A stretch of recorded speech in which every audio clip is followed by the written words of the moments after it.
ನಮಸ್ಕಾರ ಸ್ನೇಹಿತರೆ, ಎಂದಿನಿಂದ ಮುಂದಿನ 27 ವರ್ಷ ಈ 6 ರಾಶಿಯವರಿಗೆ ಕಂಕಣ ಭಾಗ್ಯ ಕೂಡಿ ಬಂದಿತ್ತು. ನಿಜವಾದ ರಾಜಯೋಗ ಶುರುವಾಗ್ತದೆ.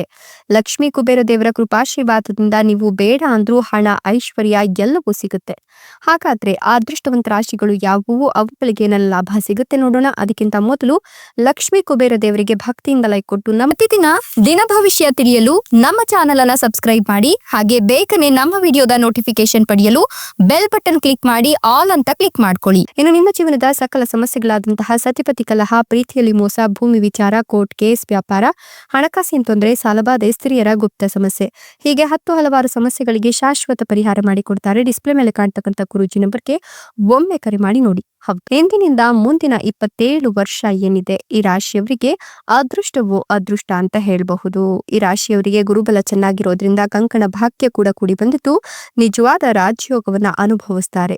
ಬೇಡ ಅಂದ್ರೂ ಕೂಡ ಹಣ, ಐಶ್ವರ್ಯ ಇವರದ್ದಾಗುತ್ತೆ. ಮತ್ತೆ ಮಹಾಲಕ್ಷ್ಮಿ ದೇವಿ ಹಾಗೂ ಕುಬೇರ ದೇವರ ಅನುಗ್ರಹ, ಆಶೀರ್ವಾದ ಇವರ ಮೇಲೆ ಬೀಳ್ತಾ ಇದೆ. ಹೀಗಾಗಿ ಹಣಕಾಸಿನ ವಿಷಯಗಳಲ್ಲಿ ಅದೃಷ್ಟ ಹೆಚ್ಚಾಗುತ್ತೆ. ಹಣದ ಹರಿವಿಗೆ ಹೊಸ ದಾರಿಗಳು ಸುಗಮವಾಗ್ತಾ ಹೋಗುತ್ತೆ. ಸಂಪತ್ತು ವೃದ್ಧಿಯಾಗುತ್ತೆ. ಇನ್ನು ವೃತ್ತಿಪರ ಜೀವನದಲ್ಲಿನ ಕೆಲಸಗಳಲ್ಲಿ ಯಶಸ್ಸನ್ನ ಕಾಣ್ತೀರಾ. ಕಚೇರಿಯಲ್ಲಿ ನಿಮ್ಮ ಬಾಸ್ ಏನ್ ಹೇಳ್ತಾರೋ ಅದನ್ನ ಎಚ್ಚರಿಕೆಯಿಂದ ಕೇಳಿಸ್ಕೊಂಡಿದ್ದೆ ಆದಲ್ಲಿ ಎಲ್ಲಾ ದೀರ್ಘಕಾಲದ ಸಮಸ್ಯೆಗಳಿಗೆ ಮುಕ್ತಿಯನ್ನ ಕಾಣ್ತೀರಾ. ಇನ್ನು ಹೊಸ ಆಸ್ತಿಯನ್ನ ಖರೀದಿ ಮಾಡ್ತೀರಾ ಅಂತ ಹೇಳಬಹುದು. ವಿದ್ಯಾರ್ಥಿಗಳಿಗೆ ಶಿಷ್ಯ ವೇತನ ಪಡೆಯಲು ಬಹಳ ಸುಲಭವಾಗ್ತಾ ಹೋಗುತ್ತೆ. ಹೊಸ ಜನರ ಪರಿಚಯವಾಗೋದ್ರ ಜೊತೆಗೆ ಮಾನಸಿಕ ತೊಂದರೆಯಿಂದ ನಿವಾರಣೆಯನ್ನ ಪಡೆದುಕೊಳ್ತೀರಾ. ಹಣಕಾಸಿನ ಅಂಶವೂ ಬಲವಾಗ್ತಾ ಹೋಗುತ್ತೆ. ಇನ್ನು ಹಣವನ್ನ ನೀವು ಬುದ್ಧಿವಂತಿಕೆಯಿಂದ ಖರ್ಚು ಮಾಡಿದ್ರೆ ಖಂಡಿತವಾಗಿಯೂ ಕೌಟುಂಬಿಕ ಜೀವನದಲ್ಲಿ ಸಕಾರಾತ್ಮಕ ಬದಲಾವಣೆಗಳನ್ನ ಕಾಣ್ತೀರಾ. ಹಣದ ಒಳಹರಿವು ಕೂಡ ಈ ಸಂದರ್ಭದಲ್ಲಿ ಹೆಚ್ಚಾಗ್ತಾ ಹೋಗುತ್ತೆ. ಕಚೇರಿಯಲ್ಲಿ ನಿಮ್ಮ ಕಾರ್ಯಕ್ಷಮತೆಯು ಅತ್ಯುತ್ತಮವಾಗ್ತಾ ಹೋಗುತ್ತೆ. ನೀವು ಶೈಕ್ಷಣಿಕ ಕೆಲಸದಲ್ಲಿಯೂ ಉತ್ತಮ ಯಶಸ್ಸನ್ನ ಪಡೆದುಕೊಳ್ತೀರಾ ಅಂತ ಹೇಳಬಹುದು. ನೀವು ಜ್ಞಾನ ಮತ್ತು ಗುಣಗಳನ್ನ ಗಳಿಸ್ತೀರಾ. ಸಮಾಜದಲ್ಲಿ ಇದರಿಂದ ಗೌರವ ಹೆಚ್ಚಾಗುತ್ತೆ. ಶೈಕ್ಷಣಿಕ ಕೆಲಸದಲ್ಲಿ ಸಕಾರಾತ್ಮಕ ಫಲಿತಾಂಶಗಳನ್ನ ಕಾಣ್ತೀರಾ. ಸಹೋದರ ಸಹೋದರಿಯರಿಂದ ನಡೀತಿರುವ ಆಸ್ತಿ ವಿವಾದಗಳು ಪರಿಹರಿಸಲ್ಪಡುತ್ತವೆ.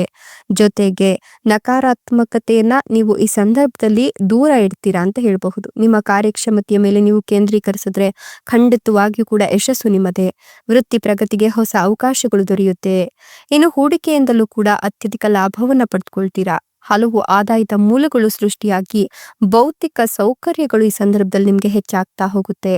ನಿಮ್ಮ ಆರ್ಥಿಕ ಸ್ಥಿತಿಯನ್ನ ಬಲಪಡಿಸೋದ್ರ ಜೊತೆಗೆ ಹಣಕ್ಕೆ ಸಂಬಂಧಿಸಿದ ಸಮಸ್ಯೆಗಳಿಂದ ನೀವು ಮುಕ್ತಿಯನ್ನ ಪಡ್ಕೊಂಡು ದೀರ್ಘಕಾಲದ ಸಮಸ್ಯೆಗಳನ್ನ ದೂರ ಮಾಡ್ಕೊಳ್ತೀರಾ. ಹಣವನ್ನು ಉಳಿಸುವತ್ತ ನೀವು ಗಮನವನ್ನ ಹರಿಸ್ತೀರಾ. ಆದಾಯದಲ್ಲಿ ಹೆಚ್ಚಳವಾಗುವ ಸಾಧ್ಯತೆ ಕೂಡ ಇದೆ. ಮನೆಯ ಕಿರಿಯ ಸಹೋದರ ಅಥವಾ ಸಹೋದರಿಯರಿಂದ ನೀವು ಒಳ್ಳೆಯ ಸುದ್ದಿಯನ್ನ ಕೂಡ ಪಡೆದುಕೊಳ್ತೀರಾ. ಕೆಲವರಿಗೆ ಪಿತ್ರಾರ್ಜಿತ ಆಸ್ತಿ ಬರುತ್ತೆ. ವೃತ್ತಿ ಜೀವನದಲ್ಲಿ ಹೊಸ ಸಾಧನೆಗಳನ್ನ ಸಾಧಿಸಿ ವೈವಾಹಿಕ ಜೀವನದಲ್ಲೂ ಕೂಡ ನೀವು ನೆಮ್ಮದಿಯನ್ನ ಕಾಣ್ತೀರಾ. ಸಂಪತ್ತು ವೃದ್ಧಿಯಾಗತ್ತೆ. ಜೊತೆಗೆ ಜೀವನದಲ್ಲಿ ಹೊಸ ಧನಾತ್ಮಕ ಬದಲಾವಣೆಗಳನ್ನ ನೀವು ಕಾಣ್ತಾ ಹೋಗ್ತೀರಾ. ಇಷ್ಟೆಲ್ಲ ಲಾಭ ಮತ್ತು ಅದೃಷ್ಟವನ್ನ ಪಡೆದಿರ್ತಕ್ಕಂಥ ಅದೃಷ್ಟವಂತ 6 ರಾಶಿಗಳು ಯಾವುವು ಅಂದ್ರೆ ಮಿಥುನ ರಾಶಿ, ಮೀನ ರಾಶಿ, ಕುಂಭ ರಾಶಿ, ಕನ್ಯಾ ರಾಶಿ, ಕಟಕ ರಾಶಿ, ತುಲಾ ರಾಶಿ. ಇವುಗಳಲ್ಲಿ ನಿಮ್ಮ ರಾಶಿ ಇದ್ದರೂ ಇಲ್ಲದಿದ್ದರೂ ಓಂ ನಮೋ ಮಹಾಲಕ್ಷ್ಮಿ ದೇವಿಯೇ ಅಂತ ಕಮೆಂಟ್ ಮಾಡಿ. ಧನ್ಯವಾದಗಳು.